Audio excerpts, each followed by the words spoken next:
افطاری سائرن پر کریں یا اذان پر؟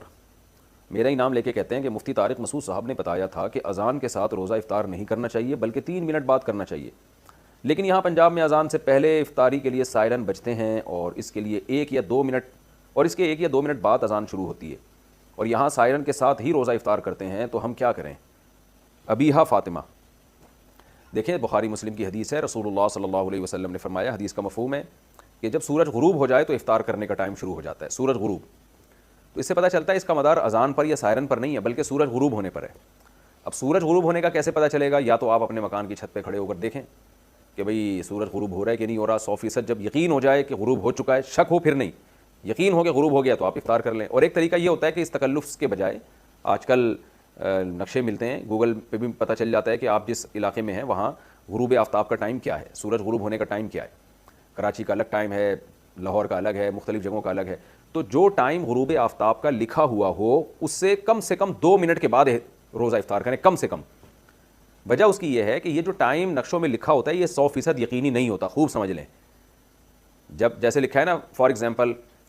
کراچی میں آج کا ٹائم جو لکھا ہوا ہے وہ ہے 6:50، فار ایگزامپل، شاید 51 ہو یا 49 ہو، مجھے پوری طرح یاد نہیں ہے، 6:50 لکھا ہوا ہے، تو آخری درجے کی احتیاط یہ ہے کہ 6:52 پہ یعنی 50 لکھا ہوا ہے تو 52 پہ آپ افطار کریں، کیونکہ 6:50 یہ اس میں 100% کیلکولیشن صحیح نہیں ہوتی ہے، بعض دفعہ 1 آدھ منٹ بعد سورج غروب ہو رہا ہوتا ہے، تو آپ 2 منٹ کی کم سے کم، بعض علماء تو کہتے ہیں 3 منٹ احتیاط، لیکن چلیں آپ 2 منٹ بھی احتیاط کر لیں، میں تو ویسے 3 منٹ کرتا ہوں، 6:50 اگر لکھا ہے تو 6:53 پہ افطار کرتا ہوں میں، یعنی 2 منٹ بھی احتیاط جبھی ہوگی نا جب 53 پہ آپ کریں گے، 50 لکھا ہوا ہے تو آپ 53 پہ افطار کریں اور آپ کی گھڑی بھی صحیح ہو، تو اسٹینڈرڈ ٹائم کے مطابق اپنی گھڑیوں کو صحیح کریں، اور 6:50 لکھا ہوا ہے تو 6:53 جیسے ہی ہوتے ہیں آپ فوراً افطار کر لیں، یہ احتیاط والا طریقہ ہے۔ تو اذان اگر اس احتیاط کے ساتھ ہوتی ہے تو پھر اذان پر افطار کریں، سائرن اگر بجایا جاتا ہے اس احتیاط کے ساتھ تو سائرن پر اعتماد کریں، لیکن آج کل میں نے دیکھا ہے لوگ احتیاط نہیں کرتے، اذانیں ٹائم سے پہلے بھی بعض مسجدوں میں دے دی جاتی ہیں، بعض لوگوں کا مسلک یہ ہے کہ سورج ابھی پورا غروب نہیں ہو تو بھی روزہ افطار جائز ہے، تو اپنے مسلک کو سارے سب پہ تھوپ دیتے ہیں وہ اور اذان دے دیتے ہیں پہلے، لوگوں کے روزے خراب ہو جاتے ہیں اس سے، لوگ سمجھتے ہیں کہ افطار کا ٹائم ہو گیا ہے۔ تو اگر آپ کو اپنی مسجد کے مؤذن پر اعتماد ہے، اس کو بتایا ہوا ہے آپ نے اور آپ اس پر اعتماد کرتے ہیں اور اس کو یہ سارے مسائل معلوم ہیں، اس کو پتہ ہے 6:50 اگر لکھا ہے تو 53 ہوتے ہی اذان دینی ہے، تو پھر تو آپ اذان پر افطار کریں، لیکن مؤذن کا پتہ نہیں ہوتا، بعض دفعہ وہ جلدی دے دیتے ہیں، بعض دفعہ ٹائم ہو جاتا ہے پھر بہت بعد میں جا کے دے رہے ہوتے ہیں، تو اس لیے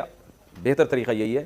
کہ آج کل تو موبائل میں اپلیکیشن ڈاؤن لوڈ ہو جاتی ہیں، اس میں سحر و افطار کے ٹائم لکھے ہوئے ہوتے ہیں، تو گھر میں کوئی کیلنڈر لے کے لگا لیں اور اس کے مطابق افطار کیا کریں، جو غروب آفتاب کا ٹائم ہے